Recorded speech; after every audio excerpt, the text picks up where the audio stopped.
اعوذ باللہ من الشیطان الرجیم، بسم اللہ الرحمن الرحیم۔ ماہ مبارک رمضان کے جو رحمتوں کا مہینہ ہے، برکتوں کا مہینہ ہے، انسان چاہتا ہے کہ اس کے اندر عمل کرے۔ ایک خاص رغبت ہوتی ہے، خاص طور پہ ماہ مبارک رمضان کے اندر انسان چاہتا ہے زیادہ سے زیادہ نیکیاں کرے، کیونکہ وہ مہینہ ہے کہ جس کے اندر نیکیوں کا ثواب بڑھ کے ملتا ہے انسان کو۔ اب جب انسان یہ ارادہ کرتا ہے نیکیاں کرنے کا، تو اس کے سامنے ایک سوال ہوتا ہے کہ کیونکہ ایسا تو نہیں ہے انسان سارے مستحبات کے اوپر عمل کر سکتا ہے، تو یہ انسان سوچتا ہے کہ واجبات پہ تو عمل کرنا ہی ہے، لیکن سارے مستحبات پہ بعض اوقات انسان کے لیے ممکن نہیں ہوتا۔ انسان جاب پہ جا رہا ہے، کام کر رہا ہے، تو وہ کیا پرائرٹیز ہیں کاموں کی، اور کون سے اہم ترین کام ہیں کہ جو انسان اس ماہ کے اندر کرے ہی کرے۔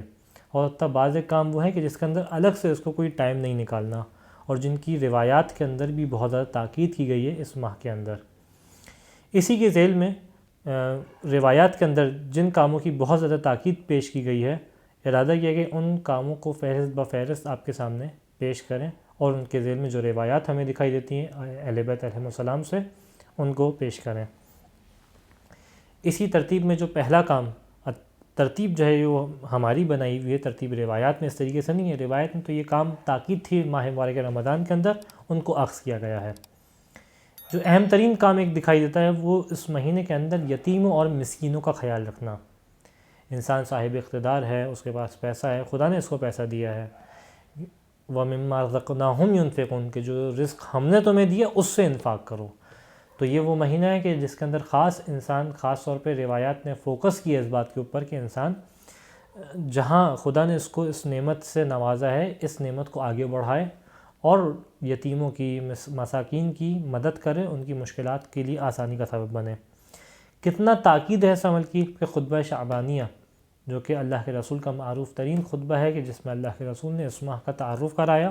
اور بہترین انداز سے اس ماہ کی فضیلت کو بیان کیا ہے۔ اس خطبے کے اندر اللہ کے رسول نے 3 دفعہ اس بات کی تکرار کی ہے، یعنی ایک خطبے کے اندر 3 دفعہ بات کی تکرار کرنا ہے، اس بات کی جانب اشارہ کرتا ہے کہ اللہ کے رسول کی نگاہ میں کتنا زیادہ اہم ہے یہ چیز۔ اور کس انداز میں کبھی کہا کہ تصدقوا علی فقرائکم و مساکنکم، اس ماہ کے اندر کیا کرو، کبھی کہا کہ فقراء اور مساکین کے اوپر صدقہ دو، کبھی کہا کہ تحنوا علی ایتام الناس تحننوا علی ایتامکم۔ دیکھو یہ وہ مہینہ ہے کہ جس مہینے کے اندر یتیموں کا خیال رکھو، یتیموں سے نرم رویے سے پیش آؤ، رحم کے ساتھ پیش آؤ، ایسے پیش آؤ کہ تصور کرو کہ تم دنیا سے گزر چکے، اب یہ میرے اپنے الفاظ ہیں، کہ تم دنیا سے گزر چکے ہو اور تم جو ہے دیکھ لو کہ تمہارا یتیم ہے، اس طریقے سے اس کو اون کر کے اس کے ساتھ رویہ رکھو۔ یتحننوا علی ایتامکم، اللہ تم اس کے ساتھ کرو گے، مقافات عمل ہے، تمہارے یتیموں کے ساتھ بھی رحم سے پیش آیا جائے گا۔ اسی خطبے میں کبھی کس انداز سے کہا کہ من اکرم فیہ یتیما اکرمہ اللہ یوم یلقاہ، کہ اس ماہ کے اندر جو کسی یتیم کے اوپر اکرام کرے، یتیم کے اوپر جو ہے وہ رحم کے ساتھ پیش آئے، اکرام کے ساتھ پیش آئے، اس کا خیال رکھے، خدا اس کے ساتھ اکرام سے پیش آئے گا۔ کب؟ کہ جب یہ خدا سے ملاقات کا دن ہوگا، یوم یلقاہ، یعنی قیامت کے دن جب خدا کی بارگاہ ہمیں پیش کیا جائے گا تو خدا بند متعال سے اچھے سے پیش آئے گا۔ حتیٰ کتنا زیادہ فوکسڈ ہے یہ عمل ماہ مبارک رمضان کے لیے کہ وہ علتیں جو ماہ مبارک رمضان کے روزے کی علت ہے اس کے اندر بھی اس عمل کو پیش کیا گیا۔ یعنی روزے کا فلسفہ کیا ہے، گویا اس کے فلسفوں میں سے ایک فلسفہ یہ ہے کہ انسان یتیموں اور مساکین اور فقیروں کا خیال رکھے۔ حدیث ہے، جس حدیث کو شیخ صدوق نے علل الشرح کے اندر بھی پیش کیا، اور بھی روایات مصادر کے اندر یہ حدیث دکھائی دیتی ہے کہ چھٹے امام صادق علیہ السلام سے سوال کیا عن علت الصیام، کہ مولا کیا وجہ ہے کہ اللہ نے اس ماہ کے اندر روزے کو فرض کیا؟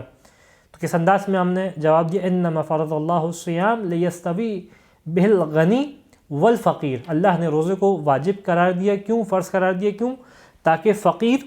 اور غنی یہ جو ہے وہ ایک مقام پہ آ جائیں، یہ برابر ہو جائیں۔ پھر کیا وذالک ان الغنی لم یقدر لیجد مس الجوع،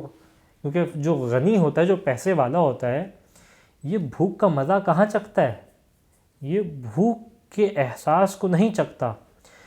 فیرحم الفقیر، کیونکہ خود بھوک کے احساس کو نہیں چکھا ہوتا ہے اس نے، تو یتیم کے اوپر، فقیر کے اوپر یہ اس انداز سے رحم بھی نہیں کرتا۔ پس خدا نے کیا کہا، پس خدا نے ارادہ کیا کہ اس ماہ کے اندر کہ یہ جو غنی ہے یہ اس بھوک کے مزے کو چکے، لأن الغنی کلما اراد شیئا قدر علیہ، امام نے بیان کیا کیونکہ جو غنی ہوتا ہے جب بھی کسی چیز کا ارادہ کرتا ہے اس کو حاصل کر لیتا ہے، جب حاصل کر لیتا ہے تو اس نے بھوک کا مزہ تو نہیں چکھا، اس کو بھوک لگے گی، کھانا اس کے سامنے حاضر ہے،